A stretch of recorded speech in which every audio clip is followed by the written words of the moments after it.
successo delle prime 2 edizioni, Piave Blues dal Mississippi al Piave ritorna il viaggio musicale e culturale alle radici della musica blues.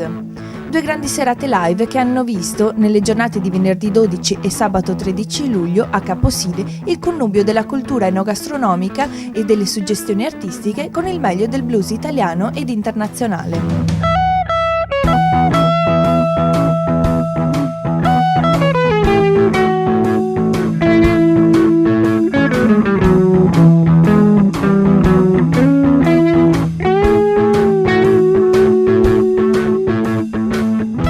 La serata è il reading di poesia di Sassi e di Sabbie di Mary Nordio e Evandro della Serra, che hanno dedicato versi e suggestioni alla Piave Vecchia, accompagnate dalle irresistibili note blues. Associare quindi la poesia alle magnifiche note dei blues, che cosa rappresenta per voi in questa occasione? Per me diciamo che rappresenta un connubio perfetto, un matrimonio che sa da fare, perché ho sempre pensato a una musica quando scrivevo le poesie. Non è mai nata una poesia senza avere un'armonia all'interno, dei versi, delle parole, sono sempre state costruite da musicista, quindi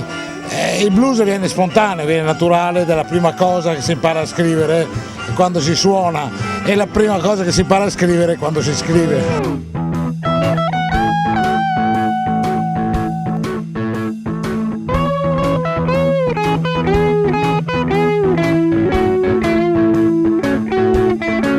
Ad inaugurare il live un artista che ha fatto la storia del blues e che lo rappresenta nella sua essenza e nel suo vissuto, Claudio Bertolin Blues Band, considerato dagli amanti del blues italiano uno dei più validi armonicisti in attività.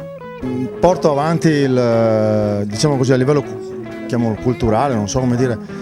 la mia esperienza, cercando di offrire al meglio al massimo della sua espressione, per poter divulgare e per poter offrire e dare quello che ho vissuto, insomma, ecco, un modo secondo me migliore anche per i giovani che non conoscono il blues, incuriosirli, attrarli e poi manifestare tutto quello che c'è dietro a tutta questa storia del blues, dei neri d'America e quant'altro. A celebrare il gran finale, in una data unica per il Nord-Est, Raphael Racing Soul Gift Review, trainato dalla formidabile voce di quella che viene definita The Queen of Blues, Deitra Farr, giunta in Italia dopo il grande successo della sua performance al Chicago Blues Festival 2013, dove ha chiuso la serata del più importante festival internazionale di blues al mondo.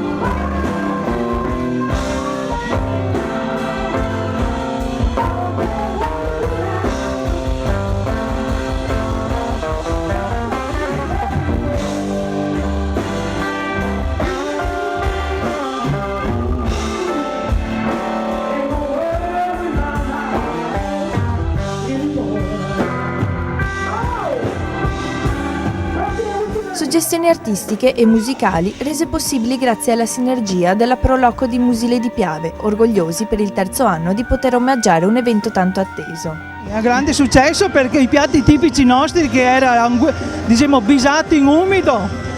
era schie con polenta,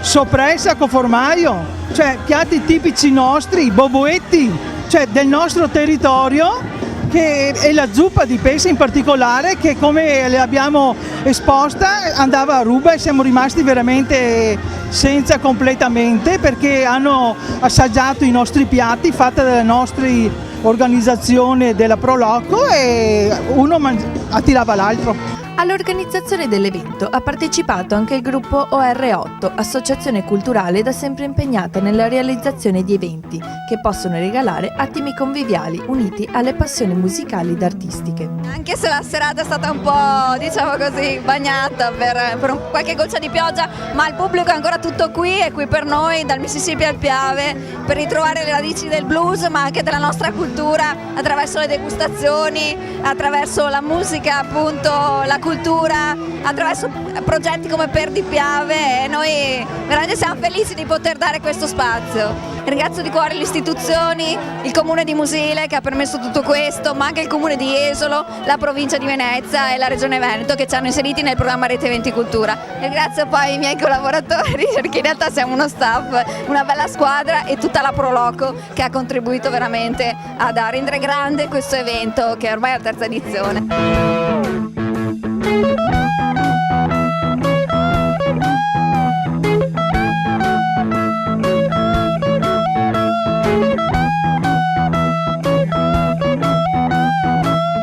con il vice sindaco di Musile di Piave, terza edizione che celebra il successo di questa iniziativa. Certo, ma noi speriamo di farne anche altre, sempre più grandi. Vorremmo anche fare più di 2 giorni, magari anche 3 con altri personaggi e con l'aiuto della nostra Proloco, rappresentata qui dalla signora Nadia, che è efficientissima sempre e presente con tutti gli altri collaboratori. Quindi speriamo il prossimo anno, col bel tempo, di riuscire a fare qualcosa di più sostanzioso.